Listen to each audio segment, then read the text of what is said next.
So the next poet reading today was one of my first favorite living poets. So this is something of a dream to be here in this church saying this. He also, just a few years later, gave me some of the best advice that I had in the early years of being an editor, which is never apologize for rejection. If you don't like the poems from a poet whose other poems you like, don't apologize. It's my great pleasure to introduce one of my favorite poets, David Kirby. David Kirby's latest books are Help Me, Information, a book of poetry from LSU Press, and a textbook that he modestly entitled The Knowledge, Where Poems Come From and How to Write Them. Entertainment Weekly has called David's poetry one of the 5 reasons to live. I don't know what the other 4 are on that list, David, but... Rock albums. Rock albums. Oh, they're all rock albums. It's all rock albums in your poetry. Okay. One of the 5 reasons to live. And he received a Lifetime Achievement Award from the Florida Humanities Council, which called him, quote, a literary treasure of our state. Please welcome a literary treasure of our universe, David Kirby.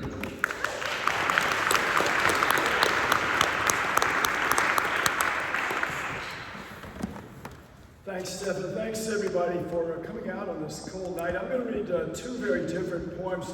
The first one is a one-pager. It's pretty simple. It's just about the exuberance of wordplay. It's just about all the fun we can have messing around with language.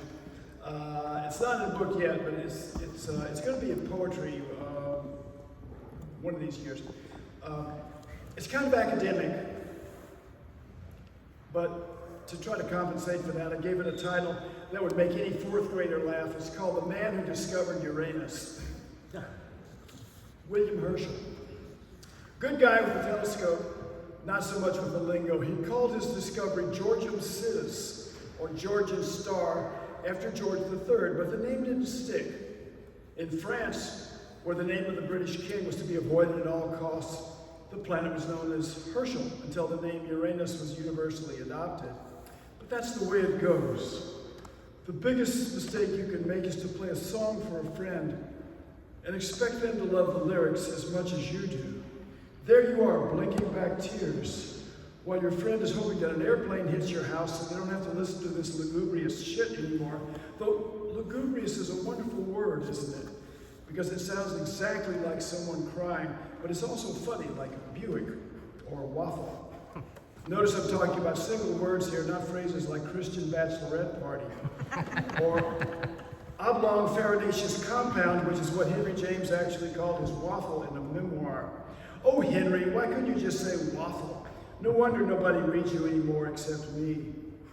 Nobody remembers the lyrics to songs either, which is why at sing-alongs people say, Sweet Caroline, something always seems so something. And when I find myself in times of something, Mother Mary comes to me, as well as imagine there's no something.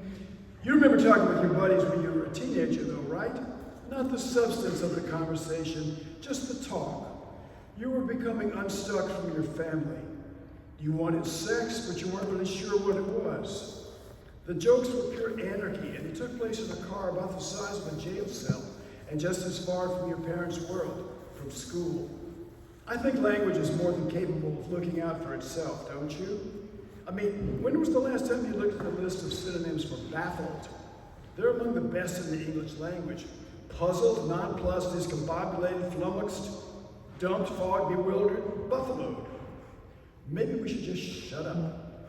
To ban the spread of COVID during the pandemic, there were signs on Japanese roller coasters asking riders to, quote, please scream inside your heart, end quote. Maybe we shouldn't try to take out old words and add new ones. I mean, you'd feel stupid if you were outside with your friends all sweaty and wrung out after a hootenanny, and someone pointed up to the sky and said, look, Herschel. So that's point number 1, and the second one is, this one is I want to read 2 very different poems. This one is 180 degrees away from the first.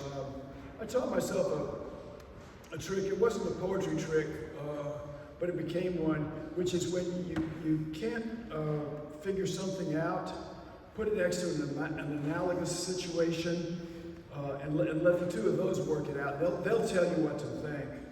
So, yeah, the first thing that happened was when I was 16 years old and I was a sophomore in high school, and a bunch of seniors took me on a road trip to Texas. I just felt like such a big guy. And about 3 a.m. in a country road, we came across a car wreck and saw boys our age. We watched them die. When we got there, the driver was dead. The other three had compound fractures. We couldn't do anything. And it went away, and then it just kept coming back. And so I put it up against, so it abuts the plane crash that ended the Winter Dance Party. And this poem is in the book called The Winter Dance Party, which is back out there in the foyer. The plane crash that took the lives of Buddy Holly and Richie Valens. The poem's mainly about their girlfriends, Peggy Sue, and then a woman named Donna Ludwig. So it's a poem about the death of love in many ways, but at the end, I try to bring it back around to love's beginning. I had a girl, State Road 82, Port Arthur, Texas, 1961. Days after my friends and I found those dying boys on the Texas highway, I wondered if it had been like that for Buddy Holly and Richie Valens when their plane went down outside of Clear Lake, Iowa in 1959. The glass, the twisted metal, the boys like babies screaming for their mothers. But no, they didn't die the way our boys did. Their plane hit the ground so hard that they were gone before they knew their lives were over.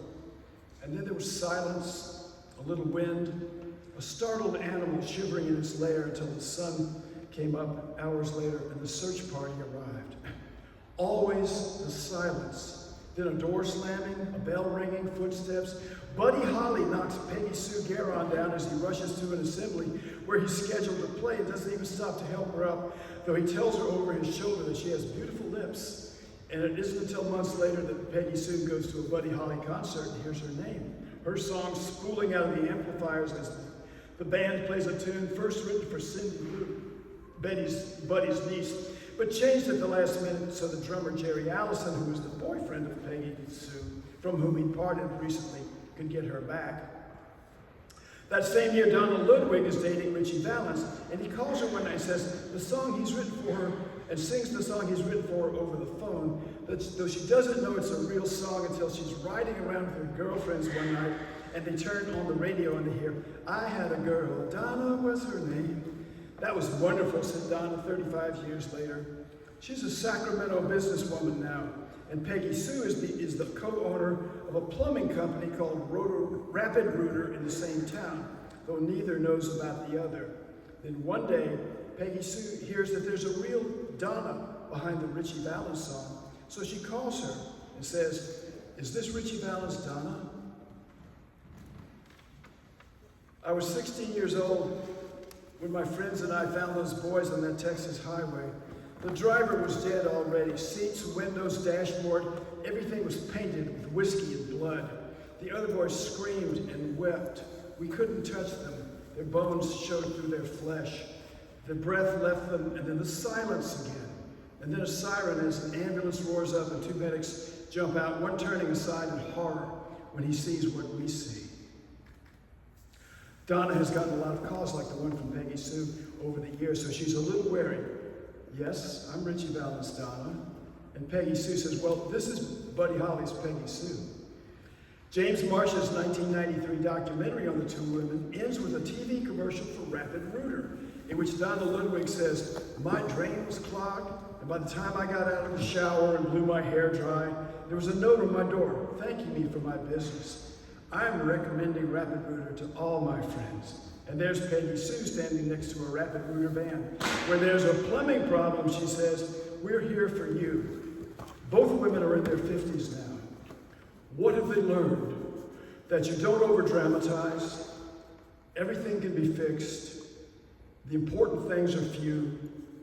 That silence is everywhere.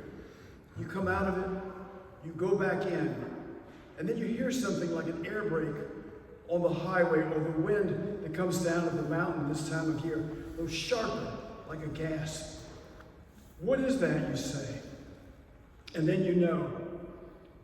It's the breath he took the first time he saw you. Thanks. Yeah.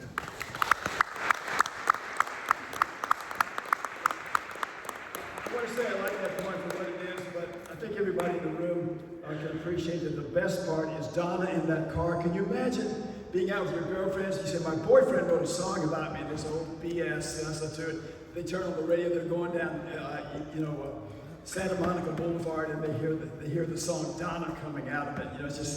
It's enough to make you stand a little taller. Thanks, everybody.